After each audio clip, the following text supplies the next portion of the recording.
So this is what happens when a position tolerance is applied to a threaded feature. Position tolerances are applicable to the location of a pitch cylinder axis. Okay, so the default method is that if you don't have any notation on your feature control frame, the tolerance of a threaded hole applies to the pitch cylinder axis. The axis method must be used. We're going to talk about that in a separate movie. The notation for minor diameter or major diameter is necessary to apply the position tolerance. Okay, so if you want to say that this position tolerance applies to the minor diameter, that's how you do it. Um, One thing I want to say about this is that these MMC modifiers here and here and here. So if you talk about this one right here, we're looking at a pitch diameter. If you look at a 250/28 UNF3B hole, that there is really not that much tolerance on a pitch diameter. Okay, so in which case, using the MMC modifier here really doesn't buy you a bunch of bonus tolerance, is what I'm saying, because there's really not much size tolerance on the pitch diameter of a 250/28 UNF 3B thread. So I just wanted to say that too.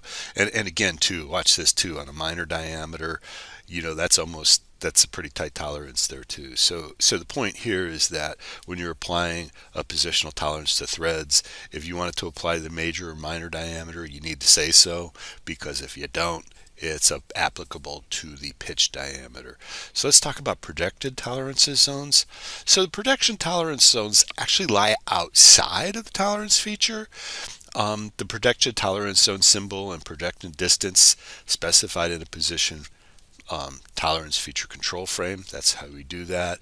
And it established no requirement for the feature location within the part.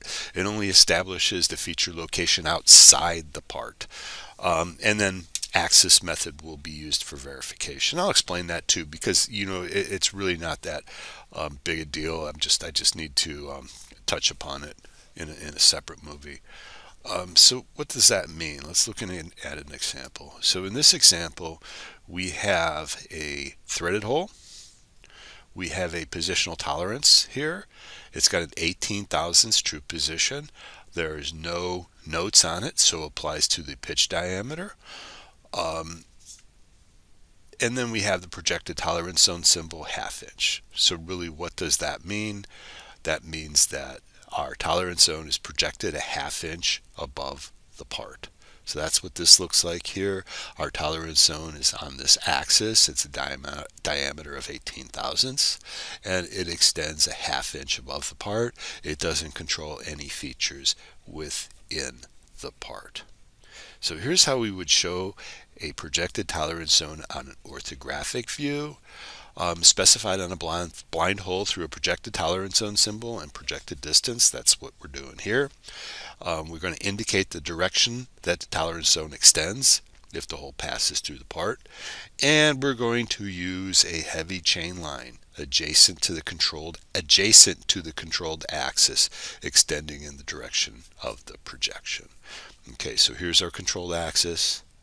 This projection direction is a heavy chain line, and it's adjacent to the projected axis.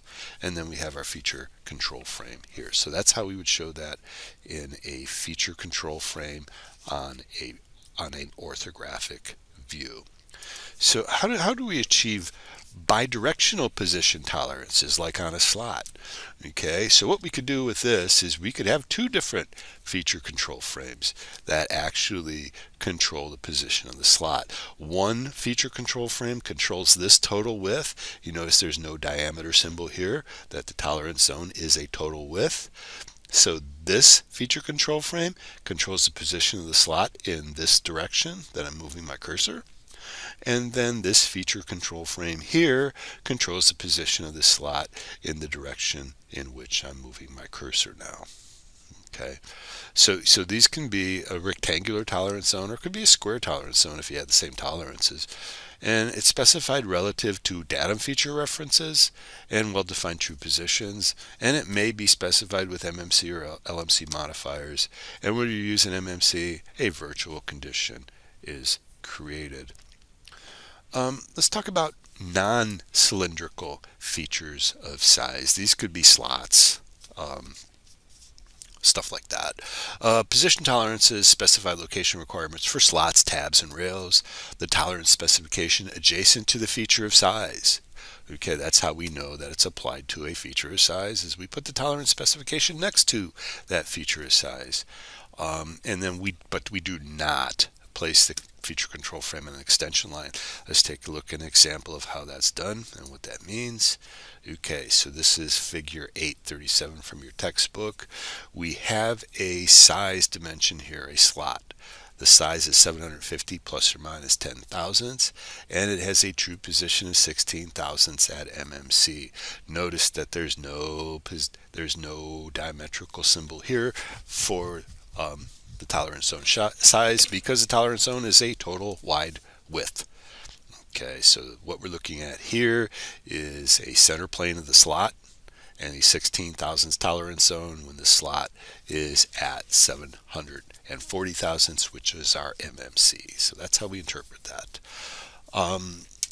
And then here's another slot example. We've got a 10 thousandths at MMC applied to the slot on a shaft. It gives us a virtual condition of 230. Okay, and this 10 thousandths tolerance zone when the key seat is 240. Okay, so that's how we would interpret that one. Now, if we did those RFS, if we did those with the RFS modifier, we would have this central plane slot, and then we have the 16 thousandths tolerance zone here, and then we have the 16 thousandths tolerance zone here, and then the datum plane A is right there. Okay, that concludes this presentation for Chapter 8. Thank you.